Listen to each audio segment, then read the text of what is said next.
गणमाध्यम प्रकाशित खबर को नहीं मो कटक सुरक्षा मंचर सांबादिक सम्मेलन कटक चौद्वार पूर्वतन विधायक प्रभात रंजन विश्वाल देथिबा मंतव्य को नहीं मो कटक सुरक्षा मंचर सदस्य मानक द्वारा सांबादिक सम्मेलन करी एहार उच्चस्तरीय तदंत पाई दाबी करिसेंती। 6टी निर्वाचन 88 कोटी टंका खर्च होइथिबा खबर गणमाध्यम रे प्रकाश पाइथिला। पूर्वतन विधायकक पाखरे एते टंका आसिला केउठु आ एते टंका निर्वाचन रे किपरि खर्च कराजिबो ताहा बड़ प्रश्नवाची सृष्टि करिछि। मो कटक सुरक्षा मंचर सदस्य माने सांबादिक सम्मेलन रे सूचना देबा सहित एहार उच्चस्तरीय तदंत पाई दाबी करिसेंती।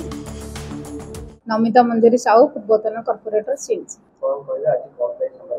आज आमे आपण मानक माध्यम जानिबा को पाइलु जे पूर्वतन विधायक श्री प्रभात रंजन विश्वाल 6 थर साधारण निर्वाचन लड़ी 88 कोटी से खर्च करिसेंती बोली आज गणमाध्यम रे प्रकाश पाइछि। आमर वर्तमान साधारण रे प्रश्न आसुची जे निर्वाचन कमिशनर जेतेबेले 2024 रे 40 लाख खर्च करिवार व्यवस्था अछि, 2019 रे 28 लाख खर्च करिवार व्यवस्था थिला। ता पूर्व 5 वर्ष देखिले ताठारु कम निश्चय थिबो, किंतु से 6टी निर्वाचन लड़ी 88 कोटी टंका खर्च करिसेंती बोली से निजे स्वीकार करছে। वर्तमान प्रश्न उठुची जे 88 कोटी टंका तांका पाखकु आसिला कोठी।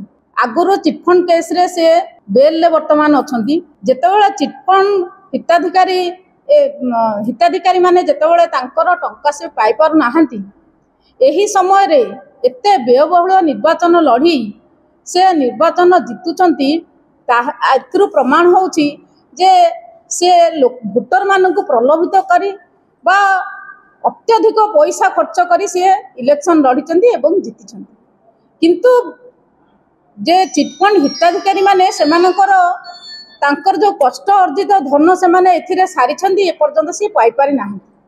एहा बत्ती दुख परितापर विषय आपण मानक माध्यम रे हम सरकार को एवं जनसाधारण रे जणैया को चाहूचु जे एते व्ययबहुल इलेक्शन लड़ी पैसा खर्च करथिला बेले साधारण हिताधिकारी काहेकि तांका पैसा पाई पारले नाही। तेणु एथुरु जना पड़ुछि जे जो चिटफंड केस श्री प्रभात रंजन विश्वाल नाँ रे लागिछि ताहा प्रकृतर सत कथा जे चिटफंड पैसा रे इलेक्शन से लड़छन।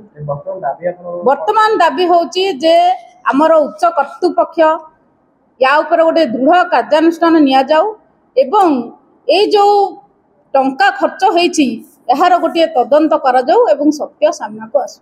निश्चित मु आपण मानक माध्यम रे सरकार को जणैया को चाहूची ए जो वर्तमान जो एते अर्थ खर्च करा जायछि एहार गोटे उपयुक्त तदंत हेउ एवं ए पैसा जहाँ पैसा केमिति हिताधिकारी पाखक आसीबो एवं आगो को जो इलेक्शन हेबो ये जो भली गोटे व्ययबहुल इलेक्शन हेछि जहा कि आगुरु थिबा बीजेडी सरकार गोटे फ्री एंड फेयर इलेक्शन लड़िया पई से प्रचार करथिले, किंतु एथुरु जाना पड़ुची आदौ फ्री एंड फेयर इलेक्शन नुह। ये गोटे व्ययबहुल एवं प्रलोभनर निर्वाचन थिला जोथिरे कि अत्यधिक पैसा खर्च करी माने इलेक्शन जीतिचंती। ताहा सरकार या ऊपर विचार करी उपयुक्त कार्यानुष्ठान नबा पई आमे विनम्र अनुरोध करछी।